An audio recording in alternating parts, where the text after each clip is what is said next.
Alright, howdy y'all.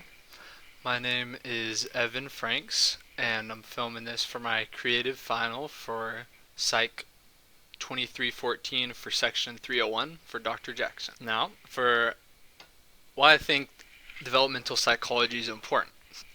For First off, developmental psychology, or psychology in general, is the study of how people think and behave. And is important because it is great for any disciplines with human interaction.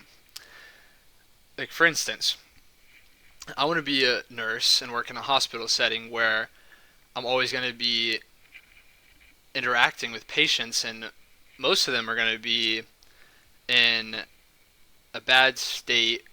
So, learning developmental psychology and learning how people think and behave will help me understand why my patients think a certain way, and it'll help me with dealing with them.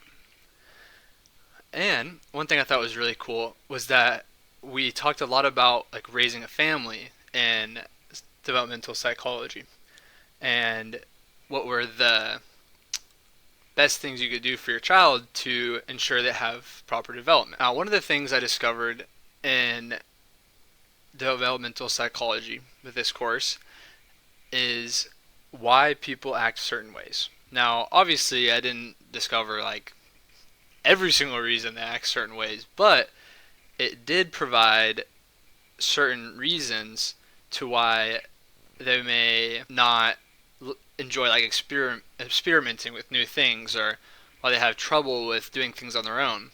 Like, for instance, for Erikson's stages, he states that if someone does not pass the stage autonomy versus shame and doubt at a young age, then all throughout their life they're going to be experiencing these effects, like not being able to experiment because they don't have autonomy in themselves, which is usually due to bad parenting. But so one of the theories I'll discuss here is Erikson's stages of development.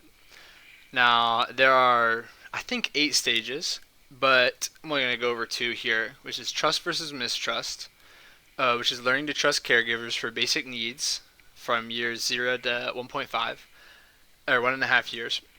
And then autonomy versus shame and doubt, which is toddlers learning to do things themselves, which I mentioned earlier, which is 1.5 to 3 years. And the other stages are all also related to age, like I stated. And if one does not pass the stage, then that unresolved conflict will carry it into the next stage.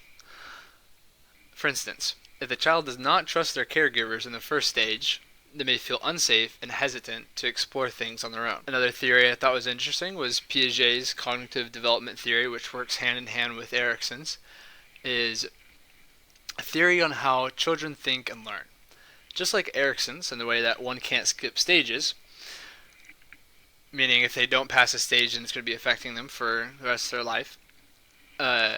There's the sensory motor stage, which is from ages 0 to 2, pre-operational stage from years 2 to 7, and concrete operational stage from years 7 to 11. And then lastly, the formal operational stage from for 12 plus years. So this is like just for kids, for children. And also all are associated with ways kids create schemas and fit new information into schemas, and changing schemas whenever information doesn't fit. And as kids complete the stages, they slowly are able to think more and more in depth about the world. But criticisms for Piaget's cognitive development theory are that as strict time frame, which is like, some people, they complete their sensory motor stage early, so then they're going to be completing all this stuff earlier, while Piaget doesn't believe in that. It also overemphasizes that stages are fixed and universal, when they could really depend on like social economic factors. The last theory that we discussed in this class that I found interesting was attachment theory. Now, there are 4 attachment styles, and attachment theory provides different possibilities of how kids are attached to their caregivers and how that affects them. 1. Secure attachment. The child feels safe, explores safely, and is comforted by the caregivers. This results in a trusting, emotionally healthy relationship, and emotionally healthy relationships in adulthood, which is best for long-term impacts. Which I learned this for my own family out. When I start one, I want to make sure my kid has a nice, secure attachment.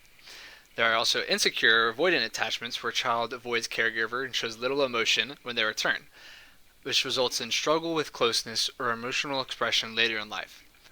Next, insecure, ambivalent, or resistant attachment is when the child is clingy with the caregiver and is stressed when caregiver leaves, which results in dependent or anxious relationships later in life. And lastly, disorganized attachment, which is when the child shows confusing behavior, often linked to trauma or neglect. This results in higher risk for emotional or behavioral difficulties in life. And lastly, here are my citations. Thank you.